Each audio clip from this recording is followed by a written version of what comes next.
Hello বন্ধুরা, বানালাম কাশ্মীরি আলুর দম। দেখো কি করে বানিয়েছি।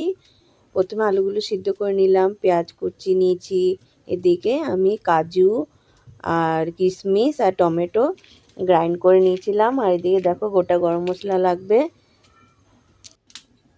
আমি কড়াই তেল গরম হলে আলুগুলোকে নুন হলুদ দিয়ে একটু ভেজে নেবো।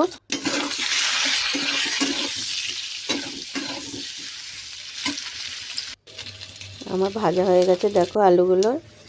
আর এদিকে অন্য কড়ায় তেল দিয়েছি, তেল দিয়ে গোটা গরম মশলাগুলো দিয়ে দিলাম, নিয়ে পেঁয়াজ কুচিটা দিয়ে দিলাম। পেঁয়াজ কুচিটা ভালো করে ভেজে নিতে হবে। তারপরে আদা রসুনের পেস্টটা দিতে হবে। আমি ভুলেই গেছিলাম আদা রসুনের দিতে হবে ওটা বলতে।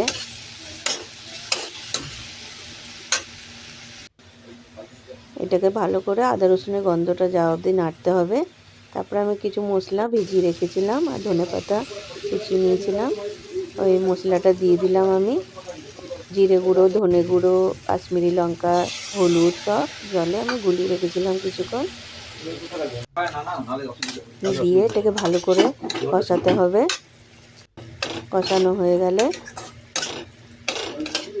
তারপরে আমি ওই কাজু বাটা, টমেটো যেটা পেস্ট করে রেখেছি ওটা আমি দিয়ে দেবো। দেখো দিয়ে দিলাম আমি। দিয়ে ভালো করে নাড়াচাড়া করতে হবে।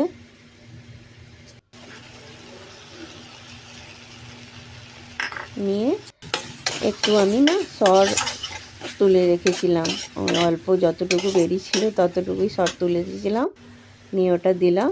ওটা দিয়ে ভালো করে কষিয়ে নিলাম। কষানোর পর দেখো আলুগুলো দিয়ে দিলাম আমি। আলুগুলো দিয়ে ভালো করে নাড়াচাড়া করতে হবে।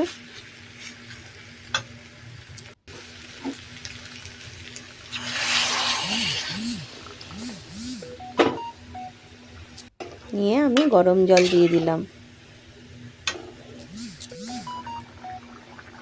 দেখো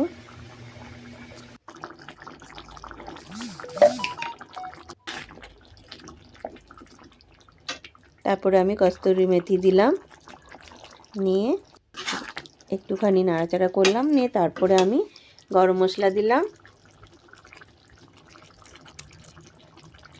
তারপরে আমি হারা ধনিয়া, যেটা ধনিয়া পাতা কেটে রেখেছিলাম ওটা দিয়ে দিলাম। দিয়ে ভালো করে মিক্স করে দেবো।